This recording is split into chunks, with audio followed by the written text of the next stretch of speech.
வண்டி jack Sparrow கான்செப்ட்ல ஏகப்பட்ட வண்டி பண்ணிருக்கோம். Still this is more special. மீனவர் எங்க இருந்து வந்திருக்கீங்க?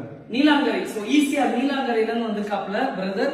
சோ ஆல்ரெடி வண்டி ஒயிட் தான், பட் எனக்கு ஒயிட்லயே வந்துட்டு இந்த Jack Sparrow pirates of the Caribbean full theme வேணும்னு ரொம்பவே சூப்பரா உட்காந்து ரொம்ப பேர் கேட்டிருந்தீங்க இதோட வீடியோஸ் போடுங்கன்னு. இன்னைக்கு டெலிவரி பண்ணியாச்சு பிரதர். நீங்க வரும்போது மட்கார்ஸ் எல்லாம் ஓட்ட ஆல்மோஸ்ட் ஸ்கிராப் தான் வண்டி.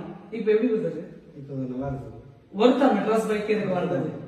கண்டிப்பா ஒர்த்தா. ஓகே, எது ரொம்ப பிடிச்சிருக்கு? எனக்கு இந்த பெயிண்டிங் தான் ரொம்ப பிடிச்சிருக்கு. வண்டியில பெயிண்டிங் பிடிச்சிருக்கு. பிரைஸும் உங்களுக்கு எப்படி இருந்தது? பிரைஸும் ஓரளவுக்கு பெட்டரா தான் இருந்தது. சோ நீங்க எதிர்பார்த்தீங்களா இந்த அவுட்புட் வரும்னு? கண்டிப்பா எக்ஸ்பெக்ட் பண்ணல. ஓகே சி கைஸ், நீங்க இந்த மாதிரி மாடிஃபை பண்ணனும், லைக் கஸ்டமைஸ் பண்ணா டெஃபினட்டா மெட்ராஸ் பைக் வாங்க. சூப்பராவே பிரீமியமா பண்ணிக்கிறோம். All the best brother. So இந்த வண்டியில போற விஷயங்கள் எல்லாம் பாசிட்டிவா மார்க்கணும் பிரேயர் பண்ணி நம்ம அனுப்புறோம். So keep following Madras biker guys.